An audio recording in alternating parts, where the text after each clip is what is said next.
जब कुलगुरु ने यह बताया कि विदिशा जीवित है, तो शक्तिमौली के अंदर प्रकट हुई खुशी का देवयानी ने साफ साफ अनुभव किया।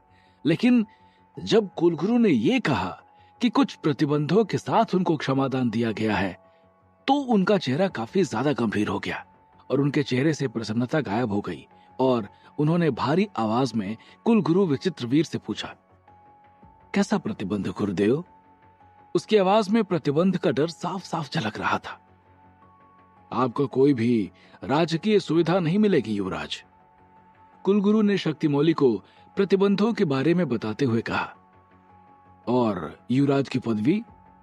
शक्तिमौली का अगला प्रश्न निरर्थक था, क्योंकि कुलगुरु द्वारा उन्हें युवराज कहकर संबोधित करने का मतलब ही यही था कि उन्हें यह पदवी मिल चुकी है। फिर भी कुलगुरु ने उनकी शंका को दूर करने के इरादे से कहा, वो यथास्थिति बरकरार रहेगी। इस ग्रह को निरंतर ऊर्जा देने का संकल्प के बारे में क्या होगा कुलगुरु? शक्तिमौली ने अगला सवाल पूछा। ये संकल्प इंद्रनगर का सिंहासन हमेशा पूरा करेगा, लेकिन आपको बताना होगा कि आप अभी किस ग्रह पर हैं। कुलगुरु ने जवाब देते हुए प्रश्न किया। मंदाकिनी आकाश गंगा के सौर मंडल में मौजूद बृहस्पति ग्रह के चंद्रमा पर। शक्तिमौली ने जवाब देते हुए कहा, ठीक है। कुलगुरु ने शक्तिमौली को जवाब दिया और आगे बोलते हुए कहा, अब तुम देवयानी की राज्य रक्षक को ढूंढने में सहायता करो, जिससे कि इंद्रनगर राज्य को समय रहते बचाया जा सके। कुलगुरु ने अंतिम आदेश देते हुए जवाब दिया। कुलगुरु, मेरे मन में एक प्रश्न अभी भी उमड़ रहा है, जिसका उत्तर पाना अत्यंत आवश्यक है। युवराज शक्तिमौली के आदेश पर अमल करने से पहले कुलगुरु ने अगला सवाल पूछते हुए कहा। कैसा प्रश्न युवराज? कुलगुरु ने शक्तिमौली से प्रश्न के बारे में पूछते हुए कहा, यही कि मुझे इंद्रनगर राज्य की सेना में शामिल होने का मौका मिलेगा या नहीं? शक्तिमौली ने शंका जाहिर करते हुए प्रश्न किया।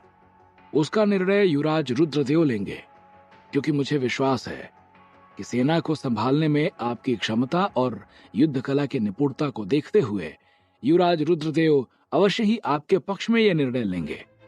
शक्तिमौली को विश्वास दिलाते हुए कुलगुरु ने कहा और फिर देवयानी से बोले, आगे का रास्ता अब तुम्हें और युवराज शक्तिमौली को अकेले तय करना है देवयानी।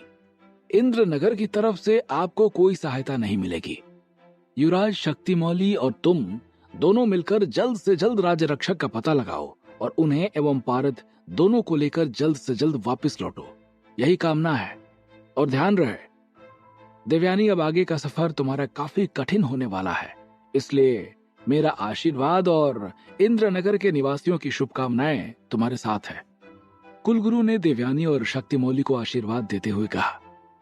कुलगुरु, मेरे मन में एक प्रश्न उठ रहा है। कुलगुरु की बात सुनने के बाद देवयानी ने उन्हें जवाब देते हुए कहा। किस प्रकार का प्रश्न देवयानी? कुलगुरु ने देवयानी के प्रश्न के बारे में पूछते हुए कहा, क्या हमारे ग्रह और इस सौर मंडल के अगले ग्रह का समय एक समान है या फिर उन दोनों में कोई असमानता है? देवयानी ने कुलगुरु से प्रश्न किया। देवयानी के प्रश्न करने पर कुलगुरु ने अपनी आंखें खोली और अपने सामने रखी पत्रिका उठाई और उसमें देखने के बाद फिर से ध्यान लगाया। तुम्हारे अगले पड़ाव मंगल ग्रह का समय काल मिराग ग्रह के समय काल से आधा है, यानी वहां बिताया गया एक दिन यहाँ के 2 दिन के समान होगा। लेकिन उसके आगे जैसे जैसे तुम आगे बढ़ती जाओगी वैसे वैसे ये अंतराल घटता जाएगा। पहले ये पृथ्वी ग्रह पर बराबर होगा और उसके बाद फिर शुक्र पर आधा और फिर बुध पर बिताया गया एक दिन यहाँ के दिन का लगभग 1/4 हिस्सा होगा। कुलगुरु ने पत्रिका देखने के बाद उसे समय काल के बारे में बताया और फिर कुलगुरु ने उसे समय की गणना देखने के बाद आगाह करते हुए कहा, ध्यान रहे देवयानी, तुम्हें पारद की खोज में निकले 60 दिन हो चुके हैं और तुम्हें अगले 300 दिनों के अंदर वापस आना होगा। इसलिए जिस ग्रह पर जितना समय बिताना उसे याद रखना और गणना करते रहना। कुलगुरु के इतना कहने के बाद उन तीनों का आपस में आंतरिक संपर्क टूट गया और कवच से निकल रही ऊर्जा थोड़ी ही देर में गायब हो गई और फिर कुछ देर बाद कवच के कई टुकड़े हुए और वो राख में बदलकर हवा में विलीन हो गया। कवच के राख में बदल जाने के बाद देवयानी युवराज शक्तिमौली की ओर मुड़ी और उनसे मुखातिब होते हुए बोली, आपकी प्रसन्नता की तो सीमा नहीं होगी युवराज। इसके बारे में मैं टिप्पणी नहीं कर सकता देवयानी, क्योंकि जिस तरह मेरे ऊपर प्रतिबंध लगाए गए हैं उससे तो यही प्रतीत होता है कि कुलगुरु द्वारा मुझे पूर्णतया क्षमादान नहीं दिया गया है। युवराज शक्तिमौली के चेहरे पर निराशा फैली हुई थी, जो कि इस बात का सबूत दे रही थी कि युवराज शक्तिमौली सभा के निर्णय से बहुत प्रसन्न नहीं है। जिस तरह आपको क्षमादान दिया गया है युवराज, वैसे ही आपके ऊपर से प्रतिबंध भी हटा लिया जाएगा। आप बस राज्य रक्षक और पारद को ढूंढने और उन्हें सकुशल इंद्रनगर वापस ले जाने पर अपना ध्यान केंद्रित कीजिए। कहते हुए देवयानी अपना ऊर्जा स्रोत लिए खड़े आदमी की ओर बढ़ी, लेकिन वो तुरंत पीछे हट गया। देवयानी ने शक्तिमौली की ओर देखा तो उन्होंने उस आदमी को इशारा किया, जिसके बाद उसने देवयानी का ऊर्जा स्रोत जैसे ही उसके हाथों में दिया, देवयानी के मुखमंडल की आभा एकदम से सूर्य के समान चमक उठी और अब तक जो निराशा और करुणा उसके चेहरे पर विद्यमान थी वो विलुप्त हो गई और उसका चेहरा किसी चांद की तरह चमक गया। अपना ऊर्जा स्रोत पाते ही देवयानी के अपने अंतर मन से अपने विमान का ध्यान किया और थोड़ी ही देर में वो उसके सामने विद्यमान था। ये विमान देवयानी के मन मस्तिष्क से चलित होता था। कलिस्टो से निकलने से पहले युवराज शक्तिमौली ने अपने नागरिकों और सैनिकों से जल्द आने का वादा किया और देवयानी के साथ उस विमान में बैठकर राज्य रक्षा की खोज में निकल गए, जहां उनका अगला पड़ाव मंगल ग्रह और उसके उपग्रह थे। देवयानी का विमान तमाम उल्का पिंडों के बीच से प्रकाश की गति से निकलता हुआ मंगल ग्रह की ओर बढ़ता जा रहा था और इसी बीच देवयानी के मन में एक प्रश्न उठ रहा था कि आखिर वो बिना कवच के राज्य रक्षक से संपर्क कैसे करेगी। उसे इस तरह विचारों में खोया पाकर शक्तिमौली ने उससे प्रश्न किया, क्या हुआ देवयानी, किन विचारों में उलझी हुई हो? अब सब कुछ ठीक हो चुका है युवराज, लेकिन एक बात की चिंता मुझे खाए जा रही है। विमान में बैठी देवयानी ने शक्तिमौली की ओर मुखातिब होते हुए कहा। देवयानी के चेहरे पर परेशानी की लकीरें साफ साफ दिखाई दे रही थी। किस बात की चिंता देवयानी, अब तो सब कुशल मंगल है। युवराज शक्तिमौली ने देवयानी से सवाल करते हुए कहा, भले ही हमने इस सौर मंडल के 5 ग्रहों पर ढूंढ लिया है, लेकिन अभी भी 2 संभावित ग्रह और 2 असंभावित ग्रहों पर राज्य रक्षक को ढूंढना बाकी है और इतने कम समय में एक एक जगह छानना बहुत ही कठिन कार्य है। इसलिए हम कैसे तय समय में राज्य रक्षक को ढूंढकर वापस लौटेंगे? देवयानी की चिंता अकारण नहीं थी, इसके पीछे काफी गहरा यथार्थ छुपा हुआ था। 2 संभावित और 2 असंभावित मतलब? युवराज शक्तिमौली ने देवयानी से सवाल किया।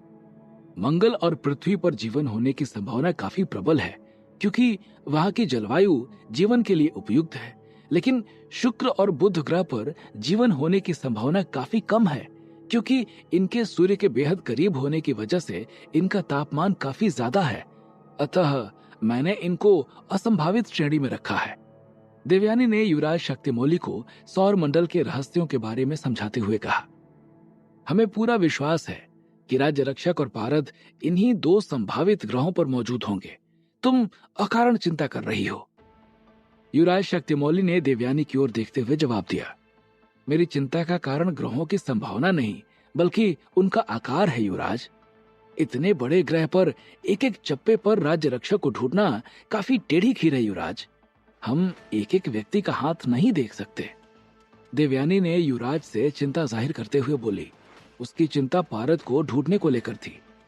उसकी चिंता तुम ना करो देवयानी, मेरे पास इसके लिए एक उपाय है। युवराज शक्तिमौली ने देवयानी की ओर देखते हुए कहा, कैसा उपाय युवराज? देवयानी आश्चर्य भरे हुए चेहरे के साथ शक्तिमौली की ओर देखते हुए बोली। युवराज शक्तिमौली ने अपने गले में पड़ा अंगवस्त्र हटाया और एक माला में लटके डिब्बा नुमा बक्से को खोला और उसमें रखे हुए चमकते पत्थर को देखते ही देवयानी आश्चर्य से भर गई और फिर आश्चर्य और खुशी मिश्रित आवाज में युवराज शक्तिमौली से बोली, राज्य रक्षक आदित्य का टीका आपके पास कैसे? ये तो उन्होंने किसी को नहीं दिया था। राज्य रक्षक आदित्य के टीके को देखते ही उसके चेहरे पर आश्चर्य और खुशी दोनों फैल गई थी। आखिर ऐसा हो भी क्यों ना, वो टीका उसके भाई की आखिरी निशानी जो था। उन्हें मेरे निर्दोष होने पर पूरा विश्वास था, इसलिए उन्होंने मुझे ये टीका दिया था कि वो मुझे ब्रह्मांड की गहराइयों में भी ढूंढ सके। युवराज शक्तिमौली ने उस पत्थर को देखते हुए कहा और कहते हुए उनकी आंखें सजल हो गईं। देवयानी का चेहरा खुशी से खिल उठा था। उसका मन हुआ कि वो एक बार जाकर युवराज शक्तिमौली के गले लग जाए, लेकिन वो ऐसा नहीं कर सकती थी। उसे विश्वास हो चला था कि वो अब राज रक्षक को बहुत आसानी से ढूंढ सकती है, क्योंकि उस पत्थर का सीधा संबंध पारद से था।